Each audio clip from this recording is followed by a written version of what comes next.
Olá, está começando agora o programa Destino aqui no Arauto News. Eu sou a Paula Severo. O programa Destino é o nosso programa de viagens aqui do Arauto, onde a gente sempre recebe algum viajante da nossa região para contar um pouco das suas experiências de viagem. O programa Destino tem o patrocínio do Dodgef Viagens. Embarque nos melhores roteiros internacionais com conforto, segurança e assessoria do início ao fim. Do Caribe, à Europa, da Ásia aos Estados Unidos, viaje com quem entende do assunto.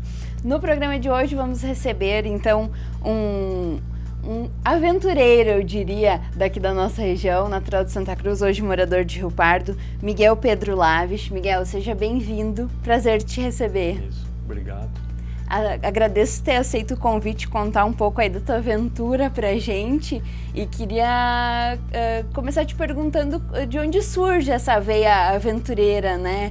A gente vai contar principalmente dessa viagem que tu fez, então, pedalando daqui de Santa Cruz até Los Angeles. Isso foi em 91, né? 91. E sempre foi algo que teve vontade de fazer? Como é que surge essa vontade? Geralmente, para chegar nesse ponto, digamos que é um projeto bem grande, né? Bem audacioso, digamos, né? Que é um cicloturismo, né? Que na época que eu fiz não se falava muito dessas palavras, né? Então, quando era novo, né, digamos em casa, como eu perdi meu pai mais cedo, então o nosso meio de transporte foi uma bicicleta, que eu sou o mais novo de casa, o meu irmão que comprou.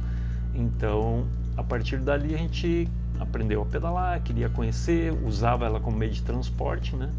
E aí tu vai crescendo querendo conhecer outras cidades.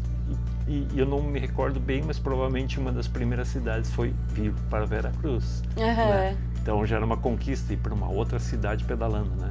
Então, mesmo que Veracruz é perto, né? As primeiras experiências foi assim. Isso eu estou falando com menos de 15 anos, né? Então, na época, assim, já era uma aventura, né? E aí começou, né? Ir para Santa Cruz, para cá, Santa Cruz para Rio Pardo, Santa Cruz para Venâncio, né? E aí só vai crescendo a vontade de conhecer mais lugares, né? Sim. A primeira viagem maior, assim, foi uma que tu fez com o teu irmão. Isso. Daí, depois de começar a conhecer toda a região, em 85 ainda eu já fui, tudo é século passado. E aí eu comecei a pedalar, fui morar em Porto Alegre, né? Eu sempre brinco em termos de que eu era uma pessoa normal, né? Eu trabalhava, estudava, né? E fazia o esporte, que era o ciclismo, né? Então eu tentava aliar isso aí, e aí já também fui para Porto Alegre pedalando, né? E aí cresceu essa vontade, a gente podia ir pro litoral, né? Conhecer lugares diferentes mais, né? E o meu irmão, né? Porque a gente pedalava junto, com bicicleta de marcha pelo menos, né? E aí 88 foi a nossa primeiro cicloturismo maior, né? Fomos daqui até a praia lá perto de, um pouco antes de Camboriú, que é Perequê, Bombinhas, aquelas praias, né? Itapema, né? Dá pra dizer. Então a gente foi e voltou pedalando. Então era outra época, 88, não tinha a estrada do mar, então era bem mais difícil percorrer esses caminhos, né? Mas já foi uma grande aventura e ali começou a vontade de querer ir mais longe, né? Essa foi a primeira. A ideia de fazer uma viagem maior surgiu dessa experiência, tu diria? Também, porque ali deu o início de que a gente conseguiria fazer outros, né? E aí pensamos, a gente podia ir a Curitiba, mas Curitiba ir e volta, né? Passar na mesma coisa, então vamos, porque eu tinha um mês de férias, né? Então pensando, vamos para o Rio de Janeiro.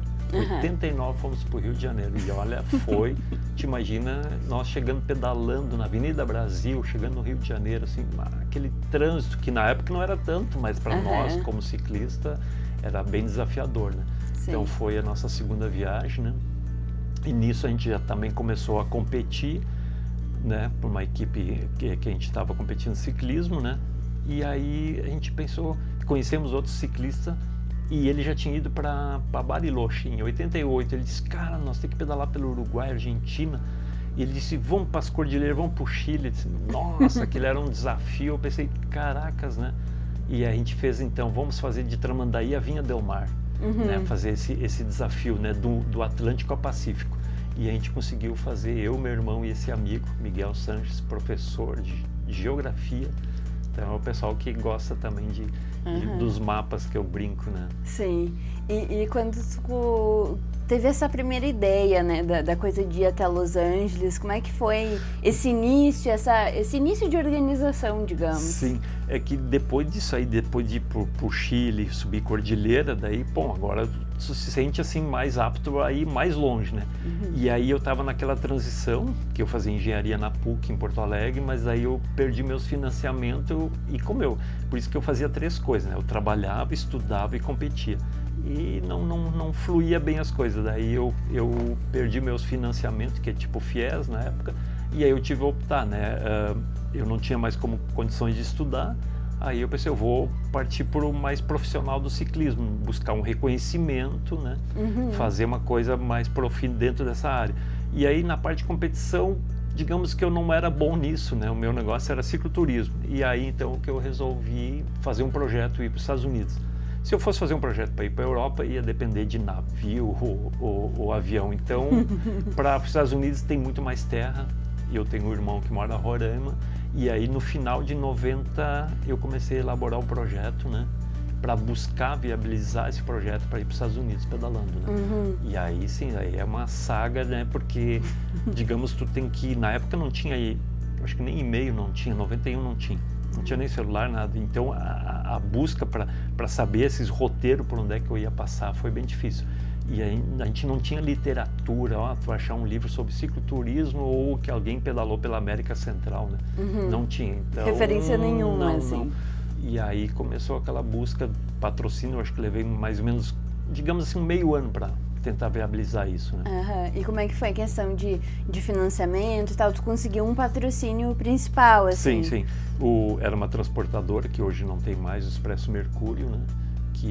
Porque quando nós fomos para o Chile pedalando, a gente voltou de carona, só tinha um mês de férias, né? Então voltamos de carona, de caminhão com eles, né? E aí a gente saiu na TV, saiu no jornal, então eu consegui retribuir, fiz uma amizade e a partir dali eu consegui firmar um apoio que no final eles me patrocinaram para ir para os Estados Unidos. Mas era um patrocínio, digamos assim, para alimentação, faz de conta, né? Digamos assim, uma base. E então daí isso não contava assim para hotel, coisa. E cicloturismo, mais ou menos assim, tu dorme em bombeiro, posto de gasolina, pelas outras experiências que eu já tive, então nunca sozinho na estrada na época. Eu digo que na época eu chamo época romântica. Não tinha tanto problema, eu não tinha informação, mas era bem tranquilo. Sim. Né? Entre aspas também, porque na América Central foi um período pós-guerrilhas e coisa, então foi um pouco conturbado. Né? E por que o teu irmão não foi junto? Bom, o problema é que por um projeto desse maior para mais de meses, né, precisaria mais o financeiro. Isso é uma coisa que contou. E que também a minha mãe, digamos assim, já precisava cuidados também, então ele ficou a cargo dele, né? A gente trocou, digamos, isso aí e eu pude viajar, né? Então, assim, tinha esse respaldo do tá, o meu irmão em casa, né? Mas ele apoiou a tua aventura. Sim. E então a primeira fase, digamos assim, seria até Roraima, onde o teu irmão morava, e daí depois o restante, digamos, até Los Angeles. Só que assim, esse primeiro foi daqui de Santa Cruz, né? De Santa Cruz até Belém, por estrada, eu consegui fazer em 4 meses, 10 dias, 7.400 quilômetros. E na época, hoje tem GPS e tudo para ver as distâncias. Então eu saí daqui sem um velocímetro especial ali que marca a distância. Fui conseguir só depois na Paraíba. Então esse trecho mais ou menos é por mapa, né? Peguei aqueles guias antigamente que eram páginas que tinha, só peguei as páginas dos lugares que eu ia passar, né? Porque eu não podia levar muito peso, né? Tudo isso era restrito, né? E aí então só no Brasil, já foram 4 meses, né? E 10 dias, 7.400 quilômetros até Belém. Terminou a estrada para mim no Brasil, né? Eu já previamente sabia. Então, de Belém eu busquei mais apoio, daí eu consegui ir de avião para Manaus. Ganhei a passagem. É que eu fazia questão de ir em cada capital, pelo menos ir na TV, no jornal, para divulgar uma coisa diferente. Não se falava na época tanto de cicloturismo, nem se fala, mas não se falava em meio de transporte alternativo, tipo ecoturismo, essas coisas. Então foi uma maneira de mostrar para as pessoas que também dá para viajar de bicicleta. Não é para todo mundo sair de bicicleta, mas de uma maneira diferente. Os europeus, tanto é que com essa cara de alemão, todo mundo achava que era tudo menos brasileiro, dentro do Brasil. Mas é isso que é legal, tu chega no posto de gasolina, conversa com as pessoas, né, dentro do Brasil, e tu começa a mostrar que é possível. Na época, hoje ficou com a internet, fica mais fácil saber quem está fazendo o quê, né? Sim. Então eu poderia divulgar muito mais. Mas na época, então, foi o que eu consegui. Sempre procurei a imprensa para fazer essa divulgação. Até para dar o retorno para a transportadora que me apoiou. Né? Claro. E quando tu parte, no início dessa viagem, tu e a bike, e o que tu tinha na bagagem? Tu comentou do mapa, né? As páginas ali que tu ia precisar. Sim. Mas o que mais tu levou junto contigo? De experiência da outra viagem, então a gente já sabia mais ou menos no mínimo que teria que levar. A bicicleta não comportava, aparentemente, não sei se já te mostro isso aqui, mas aqui dá para ter uma ideia, o peso, ou essa aqui com mais relação, não sei se tu vai conseguir ver, aqui que aparece eu entrando já na Califórnia, era uma bicicleta não adequada para mim, né? Mas tinha muita bagagem. Então ali tu tem que levar o mínimo, barraca, saco de dormir, primeiros socorros, né? Então é muito peso, pneu de reserva, câmera, todo esse material, uma alimentação básica também, né? Se então, precisar fazer algum reparo da bicicleta. Sim. Né? E isso tudo acarreta muito peso, e principalmente depois quando tu sai do Brasil, né? Então tem que levar pneu de reserva, o material que tu pode, tu tem que ter autossuficiência, né? E aí tu começa a ver, ou tenta às vezes tentar eliminar um pouco de peso, porque a bicicleta não era adequada e antigamente precisava mais ferramental, né? Então isso tudo acarretava em torno de 40 kg de bagagem, e a bicicleta, como não era adequada, era sair com tipo 10 marchas, né? Depois que eu passei para tipo mountain bike, que a gente diz, com pneu mais grosso, né? E aí, então, isso com mais a bicicleta pesava uns 20 kg, dava uns 60 kg. Então, só para as pessoas terem uma ideia, para uma escada mais que 5 degraus, eu não conseguia levar ela sozinho. Sim, né? precisava... Então, de ajuda, porque era muito peso. Então, para ter uma ideia, algumas subidas muito fortes, né? Ficava difícil subir. Tinha que empurrar. Era melhor, né? Conforme, porque isso também dá um desgaste e esse peso todo. E nas descidas, que dá para descer bastante, ela não era tão boa de freio, digamos assim, porque não era uma bicicleta especial para viajar. E ali, então, ficava perigoso, digamos, tinha que estar sempre com cuidado, Sim. né? E nessa primeira fase, durante o Brasil, como é que foi, né, esse início? Enfim, tu comentava, né, que ia ficando em bombeiros, arrumava lugares, assim, para se hospedar, né?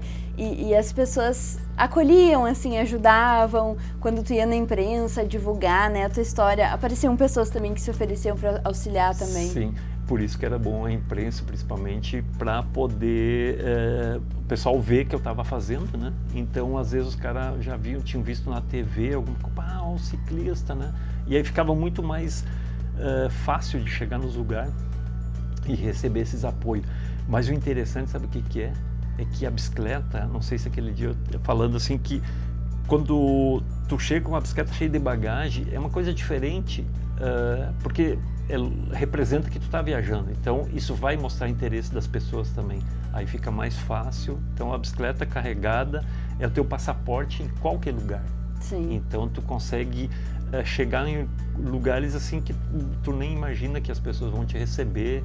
Então eu principalmente, então, eram os bombeiros, né? Polícias militares, né? Porque nos outros estados não é brigada, é polícia, né? Então também conseguia. Mas o que eu fiz? Eu peguei uma carta de recomendação. Antigamente era mais fácil, talvez, para isso. Uma carta de recomendação da prefeitura, da polícia, dizendo que eu era ciclista, era de Santa Cruz e tal. E aí essa carta eu apresentava. Então daí, e depois o pessoal eles iam também carimbando nessa agenda. Então essa agenda é repleta de polícia e eles depois acabavam colocando essas, acho que chama insígnia, uma coisa assim, né? Então, e aí que ficava um registro porque cada lugar que tu ia passando ia comprovando, o ciclista passou, eles Passou olhavam, por né? aqui. Passou em tal lugar e tal, né? Então, isso aqui dos bombeiros, da polícia, então tem várias coisas. E para ti também o registro sim, isso aqui cada daí, lugar, né? E outra coisa que eu fiz era porque antigamente não tinha note, nada, nem celular, então era escrever. E eu mandava correspondência para Santa Cruz, para minha família, carta, que nem telefone tinha lá. Então era carta ou cartão postal. E aí, e o legal disso, além dessa agenda, eu tinha cadernos onde é que eu fazia anotação diariamente, né? Que depois disso saiu o livro, né? Então, essa é a parte interessante, que tu monta um projeto, tu vai fazer uma viagem, tu imagina que tu pensa que é só para ti, digamos assim, né? E daí tu vai na estrada, vai na TV, vai no jornal, tu começa a ver que tu ajuda a mostrar uma coisa diferente, né? E muitos em bombeiros, coisas assim, os caras, que legal que tu tá fazendo, assim, dá uma inspiração também. Então, lógico, para mim era muito melhor, porque eu estava conhecendo vários lugares, né? Envolve outras pessoas também, sim, que eu né? fazia um cicloturismo, né? Então, era bem interessante isso aí tudo, né? E, Miguel, o que eu queria te perguntar é dessa questão, acho que mental também, né? Porque, claro, tem todo o esforço físico envolvido em pedalar. Tu comentava antes, né, que era muito peso de bagagem e tal. Mas como é que é ficar tu e os teus pensamentos na estrada todo esse tempo? É bem desafiante também, por uma parte, né? Porque eu sempre falo que antes a gente, lógico que tem que ter uma preocupação, e óbvio, um projeto desse era para um ano, né? Então, mas o meu desafio maior foi, eu sempre conto, fechar o portão de casa. Ou alguém que mora em apartamento, o dia que tu vai dar o primeiro passo daquele projeto que elaborou, que era papel, mesmo que tu tenha outras experiências, que eu tenho feito as outras viagens, mas eu ia começar um projeto naquela época, 91, eu não tinha muita informação. Cara, eu ia passar um ano, o que vai acontecer nesse ano? Né? Era assim, é quase uma explosão de pensamentos, né, que eu tinha que administrar. E eu pensei, não, eu vou fazer o que eu gosto, eu quero, né? O objetivo é ir para os Estados Unidos, mas cada dia vai ser um dia. O primeiro dia é Porto Alegre, tá? Aí eu brinco, né? Se amanhã terminar o mundo, azar, o negócio é hoje. É só para tentar esquecer todo o montante, né, que eu teria. Então, e aí tu começa, quando tu dá o primeiro passo, aí começa o movimento daquela intenção que tu tem, da coisa legal que tu vai fazer, e aí começa a coisa a fluir, né? Lógico que com todo o esforço, aí tu tem que estradas tipo, se chove ou não chove, então tu começa a administrar. E aí se fala muito, tu falou assim dessa coisa dos pensamentos, se fala muito Caminho Santiago-Compostela. Vale a pena, é óbvio, né? É um negócio para quem pode. E eu digo, não precisa ser só lá, tu não precisa fazer isso, tu pode fazer em qualquer lugar, ou na tua cidade, na tua rua, que tu se desconecta e consegue ir caminhar, pensar. Lógico que eu na bicicleta eu tinha muito mais tempo, era o dia todo, às vezes que eu passava pedalando. Lógico, sempre parando, descansando, né? E aí tu vai pensando na tua vida, vai revendo coisas, né? E cada esforço, e tu tem muito atrativo na estrada, né? Então, coisas diferentes, eu brinco, até os buracos na estrada era diferente, né? Porque tem dias que eu passava um trabalho para percorrer 150 quilômetros, né? E era muito cansativo. E aí tu pensa, amanhã vai ser melhor. Às vezes o outro dia era pior ainda. Por isso que amanhã não interessa, entre aspas, né? Interessa que hoje eu vou tentar chegar em tal lugar, né? E assim ia indo, né? E as pessoas que tu vai encontrando, tu vai vendo assim, a amizade que eu fui em casamento, né? Fiz em famílias, adentrei em casas que as pessoas não ficam aqui comigo e tal, elas te acolhiam, me assim. acolhiam, eu disse, cara, eles nunca me viram. Por isso que eu falo a bicicleta. Talvez na época era uma coisa um pouco mais hilária, assim, um brasileiro indo para os Estados Unidos. No começo ficava difícil eu dizer, eu estou indo para os Estados Unidos. Não, daqui que eu falava, eu estou indo subir o Brasil. Eu estou indo. Né? Porque eu também não sabia se eu ia conseguir chegar. Né? Mas o desafio era fazer cada dia. Né? E aí vai indo, e aí cada vez tu vai reformulando alguns pensamentos e coisas, né? E pessoas que tu vai encontrando. E nessa parte de coisa, eu achava engraçado que em muitos lugares me pediam aconselhamentos até. Eu achei engraçado em bombeiros e polícia. Assim, cara, mas eu sou... Virou confidente. E isso é legal. Então, para te ver o que por isso que eu disse, eu fui fazer uma coisa para mim e acabei fazendo, né, que eu pude ajudar, talvez, de uma forma. Né? E também, depois, fiquei sabendo de que também muitos se incentivaram, viram na TV, e depois me escreveram, né? Só comecei assim, por causa de ti, me viu, deu aquela coisa de vontade de pedalar, viajar. Né? E talvez pessoas que tu nem ficou sabendo que serviu de inspiração, com certeza. Né? E como é que foi a saudade da família, a saudade do conforto de casa, enfim, tudo isso, também, né? Para isso tudo já tem que ser um pouco despojado, vamos dizer assim, e pelas outras viagens que eu já tinha um pouco de experiência, né? Mas agora é muito mais tempo. Então, dentro do Brasil, eu também queria chegar no meu irmão, que mora em Boa Vista, Roraima, né? Só que lá eu não consegui chegar de bicicleta, eu tive que ir de avião até Manaus, de Manaus e de ônibus até Roraima. E eu digo que eu sou louco, mas nem tanto, porque dentro do trecho entre Manaus e Boa Vista, Roraima, na época tinha 600 quilômetros de estrada de chão, dentro da selva, literalmente, que tem uma reserva indígena que a polícia também não permitia cruzar sozinho, e dentro da reserva não se transita à noite. E era 120 quilômetros e eu não conseguiria fazer isso numa vez só, né, de dia. Então ali também, por isso que para justificar que eu não fiz de bicicleta. Também poderia ter algum risco para ti, né? Sim. Não é por isso que eu brinco, eu sou louco, mas nem tanto. Mas e daí lá em Roraima, então foi aquela coisa de ter um irmão, família, né? Recuperar a saudade também, né? Que começa a bater. Esse dá tempo também até de chorar, de rezar, tem de tudo. Então cada um vai ter um jeito, depende do estilo de viagem, do momento. Então isso é muito legal que tu pode fazer todo esse tempo. Mas o interessante é que em Roraima, eu ia ficar um mês para descansar.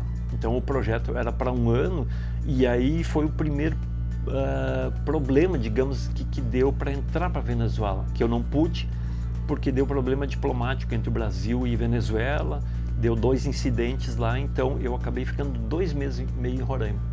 E isso ali num ponto eu ajudei a organizar o ciclismo lá, a Federação de Ciclismo, a gente fez prova, participei também, fiquei ativo, só que não viajando.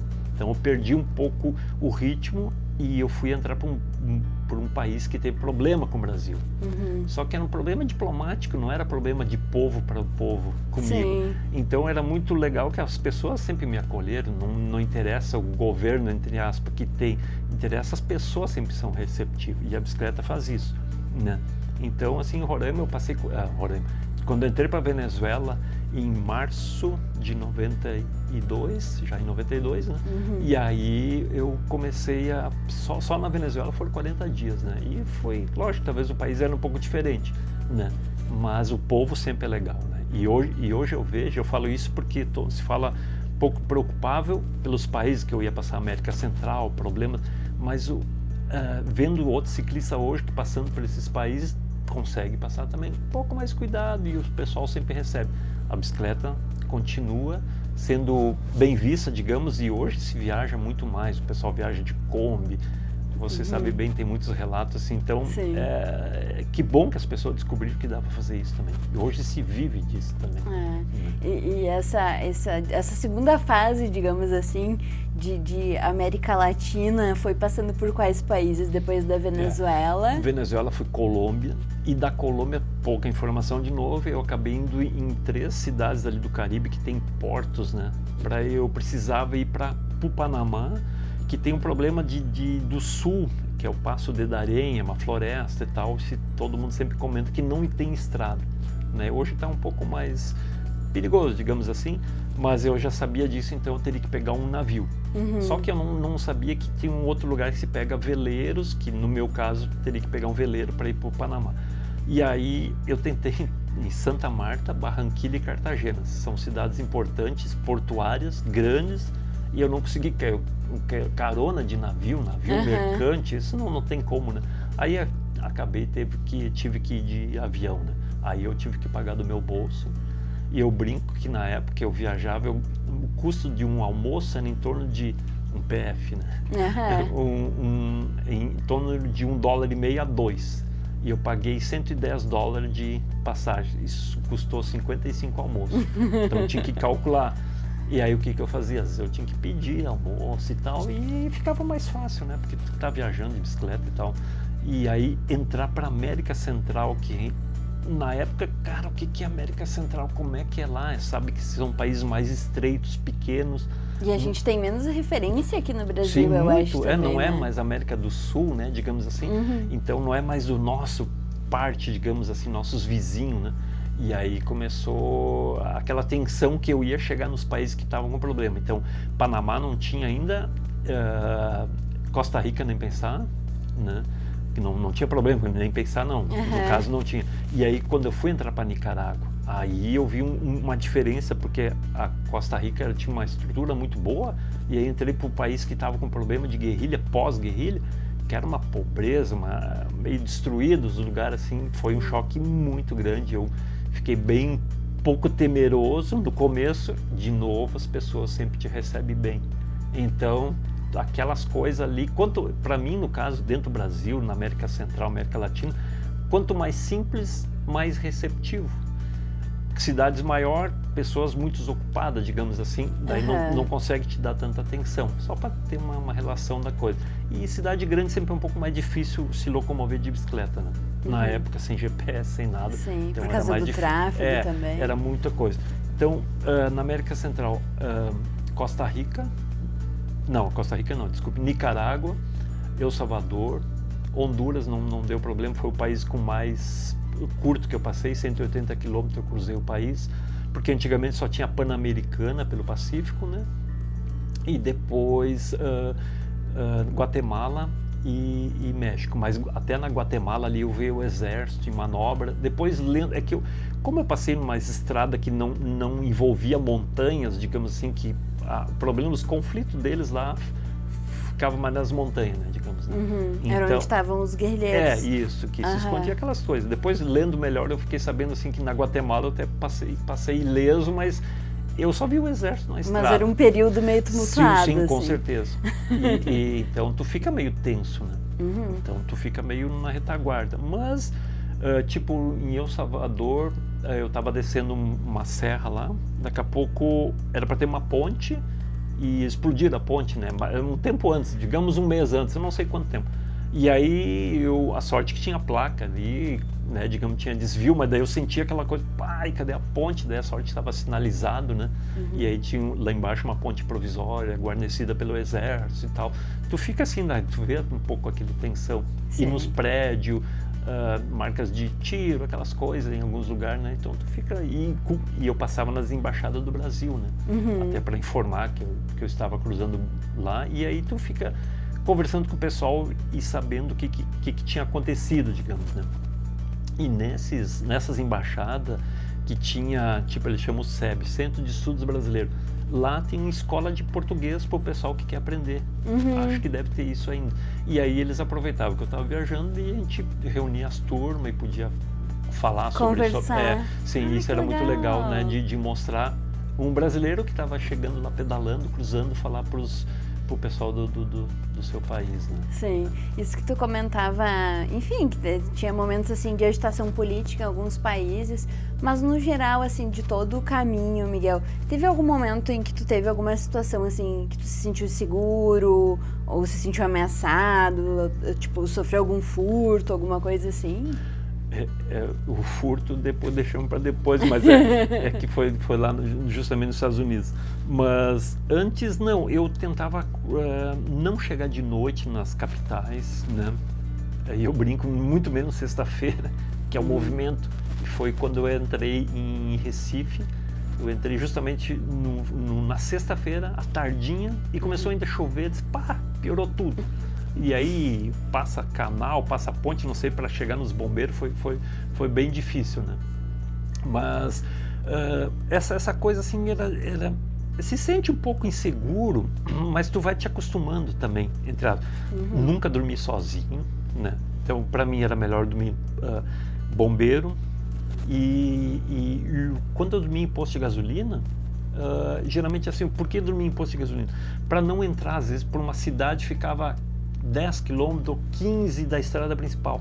Então, para mim entrar e do outro dia sair, não. Dorme ali no trevo, num posto de gasolina que tem, fala com o pessoal, os frentistas, tô viajando, mesmo fora do Brasil, sou brasileiro, né? E aí a comunicação. As pessoas não... E o interessante é que as pessoas... Tu acabava vindo ao teu redor ali quando tu para num posto, curiosos, digamos assim, e ali entra aquela coisa de comunicação, né? Como é que eles vão adivinhar que eu era brasileiro com essa cara aqui, né? E assim como a gente não sabe, eu brinco, eles não sabem como é que eu tinha a bandeira do Brasil, mas na bandeira do Brasil não está escrito Brasil. Então, na época não tinha, não teve os Pan-Americanos, não teve Olimpíadas do Brasil, para eles saber como é que é a bandeira do Brasil.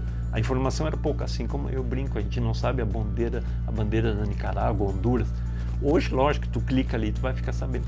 Mas assim, visualmente, não, né? Rapidamente não. Então, nesses países que eu passava, então, a curiosidade era legal e aí começava aquela troca de informação, né? Eu vim do Brasil, né? E eu brinco outra coisa, quando eu entrei na Venezuela, eles perguntavam, tu vem do Brasil, aqui de Roraima, que é a fronteira, Venezuela e Roraima. Não, lá de baixo, né? Te imagina, eu estava lá em Roraima, disse, não, eu saí lá do Rio Grande do Sul, fronteira com o Uruguai, Argentina, né? Os caras, né? Tipo assim, era longe pacas, né?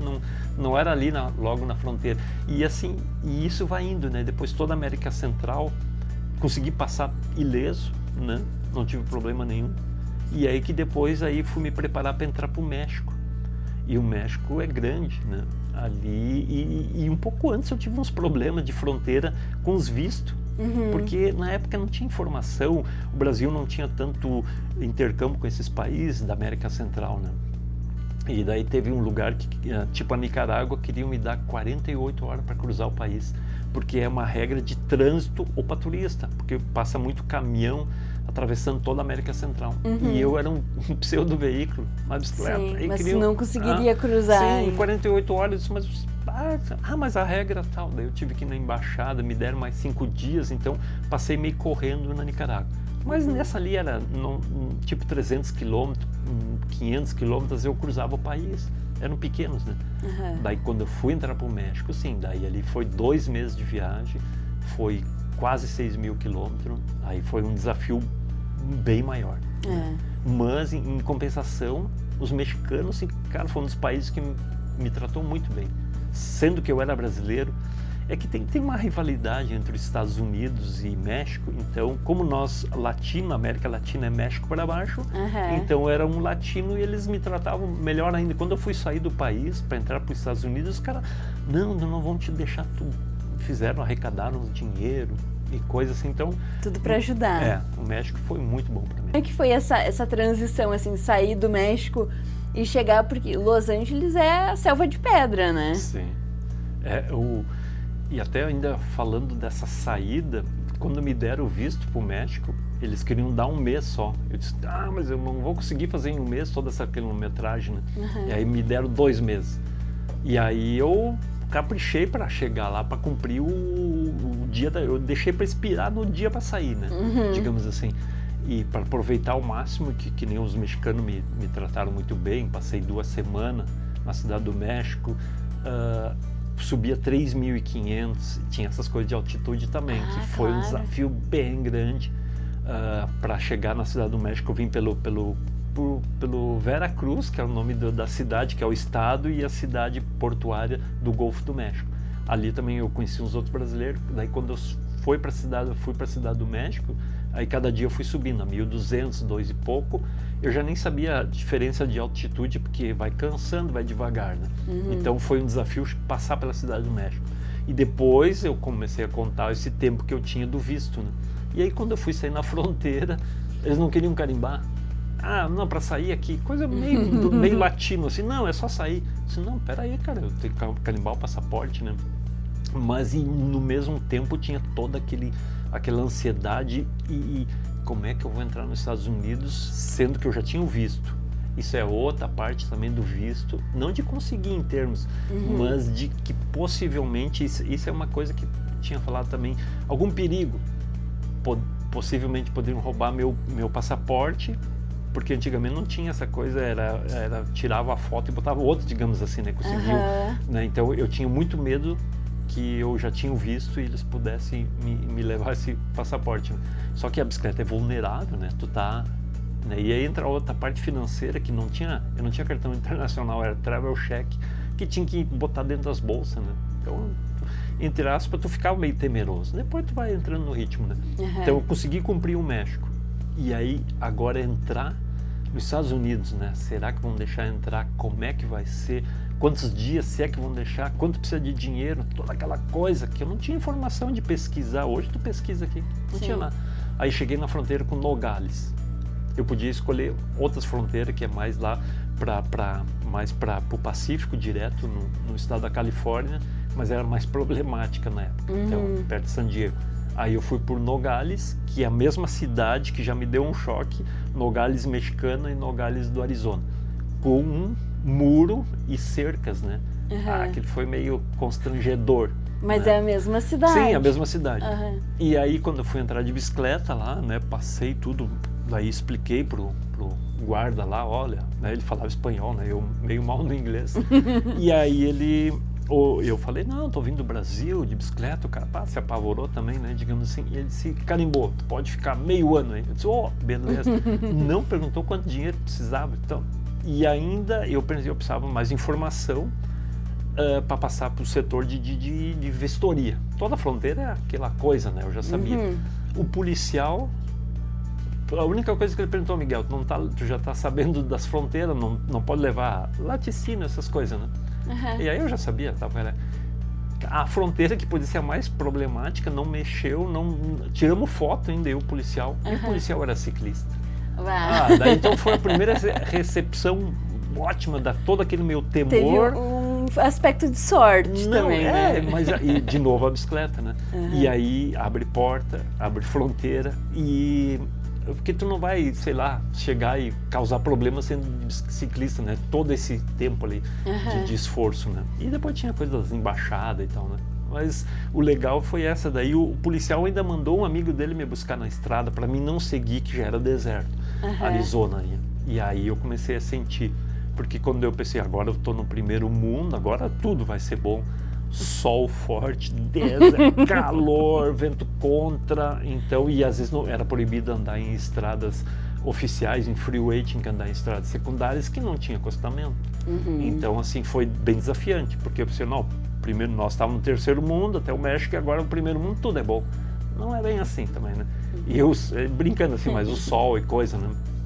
E aí, foi uma boa recepção, só que foi difícil enfrentar. Mas uma das primeiras cidades grandes que eu cheguei em Tucson, no Arizona, perto de Phoenix, né? Ali eu conheci, como eu tinha pessoas que eu fui relacionando, mexicanos, que tinham amigos dentro do México e eu tinha onde ficar numa família, né? Lá em Tucson, no Arizona. Daí eu queria conhecer. Meu objetivo era conhecer o ciclismo, conhecer loja de bicicletas boas, porque eu tinha uma coisa, digamos assim. E aí conheci uma loja em Tucson que eu fui com o mexicano e eu disse para ele, fala aí para eles que eu vim do Brasil, né? Alguém escutou Brasil e tinha um brasileiro trabalhando lá. Pronto, aí eu estava em casa de novo, digamos, bem recebido.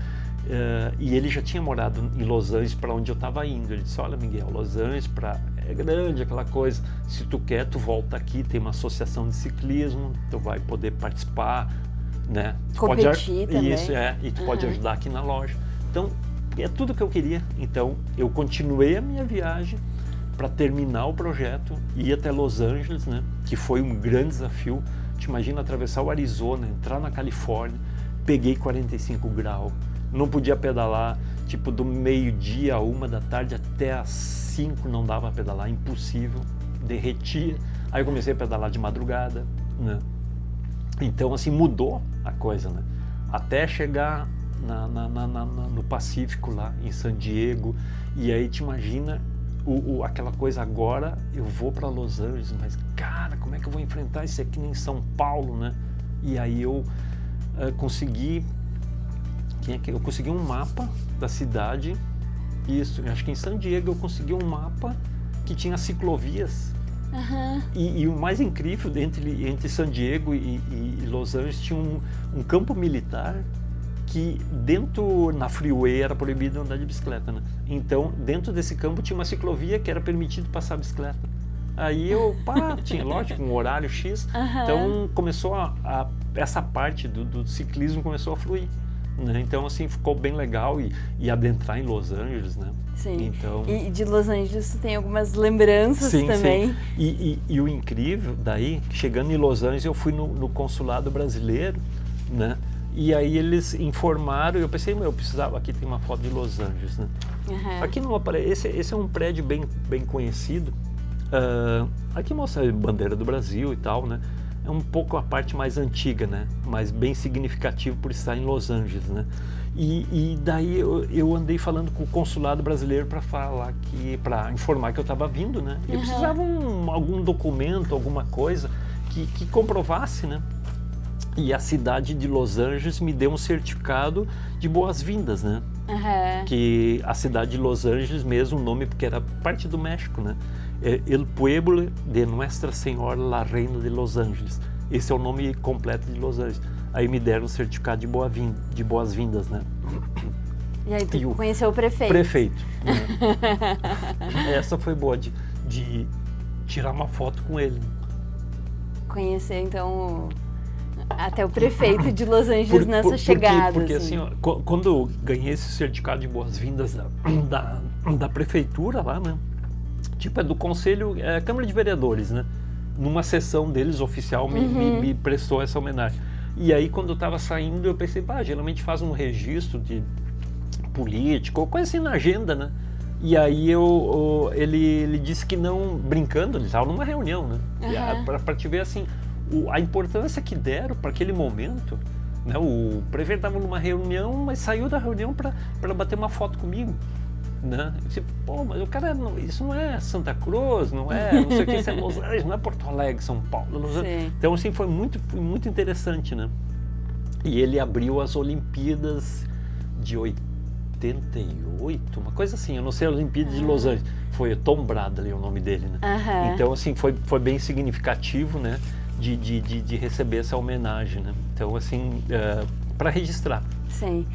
A coisa que eu fui só pedalando, depois tem a volta que foi de avião, né?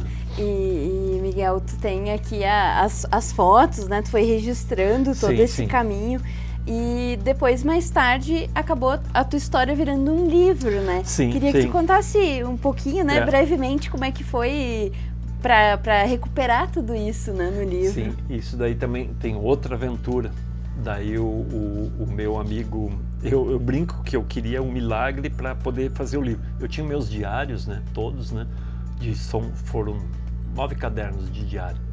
E aí todo dia eu escrevia e tal, e estava precisando de alguém que transformasse isso em livro, porque eu não tinha essa habilidade, né, como vocês têm.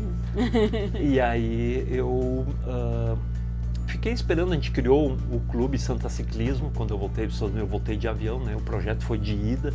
Então trouxe toda essa bagagem e nisso a gente foi competindo, formando ciclistas e promovendo tudo isso, né? E tentei fazer o livro antes, mas não deu certo. Aí surgiu Demétrio Soster, ciclista, cicloturista, e começou a pedalar.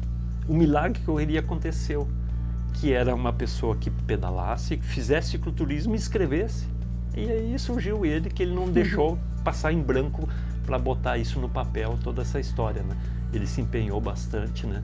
Grande Demétrio, que também ele tem seus livros, né, de viagem, né? Então ele, graças a ele saiu a grande viagem de bicicleta, né? Que legal. Mas hoje, para adquirir, esgotado. Sim, ele só no e-book, né? A grande viagem, bota lá a grande viagem, daí de bicicleta vai aparecer lá o livro. Consegue comprar digital. Sim, isso. Que no digital tem fotos coloridas.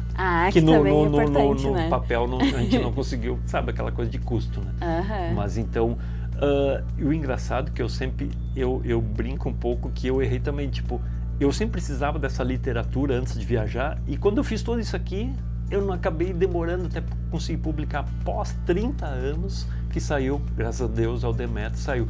Então, assim, parece uma parte egoísta que eu fiquei com a história para mim. Não, eu consegui divulgar, a gente tem um trabalho legal nas escolas também, né, de falar para os alunos sobre primeiros passos no trânsito, né, e aí entra essa parte da bicicleta, né. Então, legal. assim, tem um trabalho bem legal em cima disso, né. Sim. Então, uma experiência da gente, que cada um tem a sua experiência, que vale a pena passar também, né, adiante, né. Durante a viagem, a bicicleta foi a mesma. Isso. E essa bicicleta tu ainda tem? Sim, tenho. E ela é uma não era adequada, era uma Peugeot 10 marcha. Tem uma aqui, vamos ver se é aqui. Essa aqui é a foto. As fotos aqui já estão meio ultrapassadas, porque não é nada digital, é no tempo do papel, né? Então essa aqui era uma Peugeot 10 marcha, tipo Caloi 10. Essa aqui é no México, no Trópico de Câncer, né? Quase que eu passei desapercebido. E não é tipo mountain bike, é tipo a bicicleta de...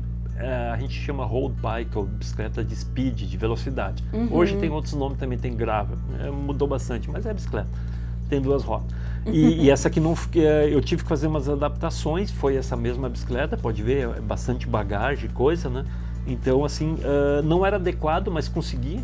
Eu gastei 4 pares de pneu, furou 10 vezes só, é pouco, eu rodei 18.250 quilômetros, né? Então, 1 ano e 25 dias, fiquei 3 meses e meio nos Estados Unidos para adquirir essa experiência, trazer para cá e a gente criar um clube, né? O Santa Ciclismo é um clube que a gente criou, né? Então, assim, é isso legal conseguir promover, né?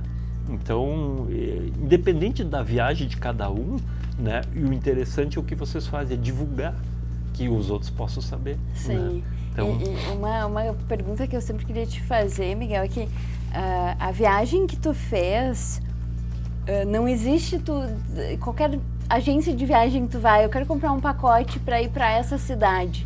Tem cidades que tu passou que não tem como tu chegar se não for da forma como tu chegou. Sim, tu conheceu, digamos assim, essa América profunda, né? Então, como é que é passar por todos esses locais, essas conexões que tu fez? Tem muitas cidades, talvez, aí que tu tem na tua lembrança, que tu visitou, que tu passou, enfim, que tu não conhece mais ninguém que esteve lá, né? Como é que é lembrar de tudo isso hoje? Muito às vezes eu brinco que eu nem... Às vezes eu desconfio que eu consegui fazer isso. Eu nem acredito que eu consegui, digamos assim, porque o projeto é muito grande para a época. Hoje tu bota ali no Google, tu bota aqui Santa Cruz, Los Angeles, vai te dar uma rota, digamos assim. E te imagina, eu não tinha essa ferramenta, nem imaginava, nem máquina fotográfica, não era digital, era com filme. Então, assim, era bem arcaico, quase dá para dizer isso. Eu chamo de romântico, porque eu busquei cruzar por esses lugares e tudo, né? Então, de uma forma diferente, e fui aprendendo e conhecendo lugares, pessoas, cidades, nos interior, né? Assim que tu nem imagina que existe, né? Então, assim, é interessante poder passar a ter toda essa vivência. E mesmo que ele falou, agência de viagem, vale a pena tudo, não interessa aonde. Eu sempre brinco, a hora que tu fechou o portão de casa, para qualquer passeio, quando tu voltar para casa, tu vai ter história. Daquele dia, choveu, pneu furou, é uma história.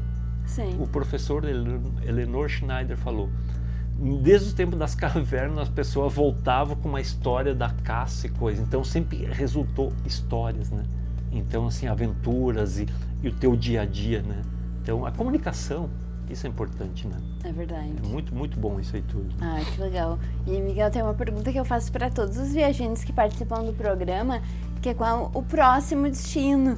Tu tem ideia, planeja fazer, sei que tu continua com o cicloturismo, mas tem ideia de fazer uma viagem maior de novo? Ou para outro país, para outro estado? Sim, depois dessa viagem eu tentei fazer volta ao mundo, aí precisava um patrocínio maior, aí não viabilizou, e aí entrou a minha mãe, precisava de mais cuidado, então assim, mudou um pouco as coisas. Então eu fiz, vamos botar assim, na época certa, digamos assim. Então, quando eu voltei, mudou um pouco, voltei a competir, voltei a viajar pela região, fui a Santa Catarina com meu irmão de novo, né? Então, assim, e eu uso a bicicleta como meio de transporte, né? Então, eu não tenho carro nem moto e eu gosto. Sim. E para mim, eu já estou com 60 anos, eu tenho que me manter. Projetos futuro, eu o que eu estava elaborando, como o objetivo de todos, vamos botar motociclista, ciclista, no mundo inteiro quase é fazer Alasca Terra do Fogo. ou vice-versa. O contrário. Então o que me falta? Falta de Santa Cruz até Ushuaia. Eu já fiz de carro, mas isso não vale. Tá? Então era o projeto que eu, com 60 anos, eu estou tentando montar. Só que agora a Argentina está um pouco caro, está um pouco difícil. Então essa parte do projeto é o mais fácil em termos financeiros, que é Santa Cruz a Ushuaia. E a outra perna, que é Los Angeles ao Alasca, isso é um projeto mais futuro e esse depende mais custo. Mas com o YouTube, a mídia hoje, de repente, eu fazendo essa primeira parte aqui, vai me caber conseguir o apoio depois para fazer o futuro. Sim. Mas isso sempre está dentro da gente, né? Essa coisa de viajar, depois que tu faz a primeira vez e vê que é possível, cara, daí tu sente que tu pode. Sim. Né? O mundo não é tão grande assim. E cada um tem os seus sonhos, né? E basta ele buscar. Pegar o carimbo, aquele que é metade no Ushuaia e metade lá no Alasca, né? Sim. Isso vai ser... Eu vou me completar, digamos aí assim. Aí zerou. Que legal. Miguel, obrigada por ter aceitado o convite. Parabéns pela tua divulgação, né? Acho que da bike, do ciclismo, como modo de vida também. Acho que é uma bandeira muito legal.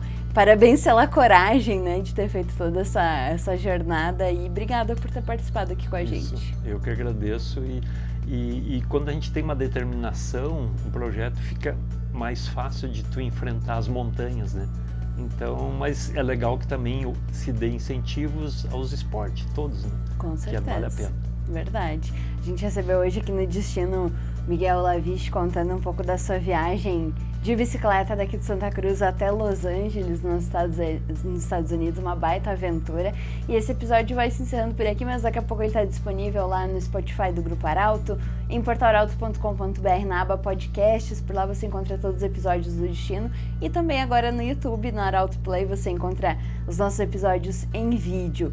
Obrigada pela sua companhia e até mais!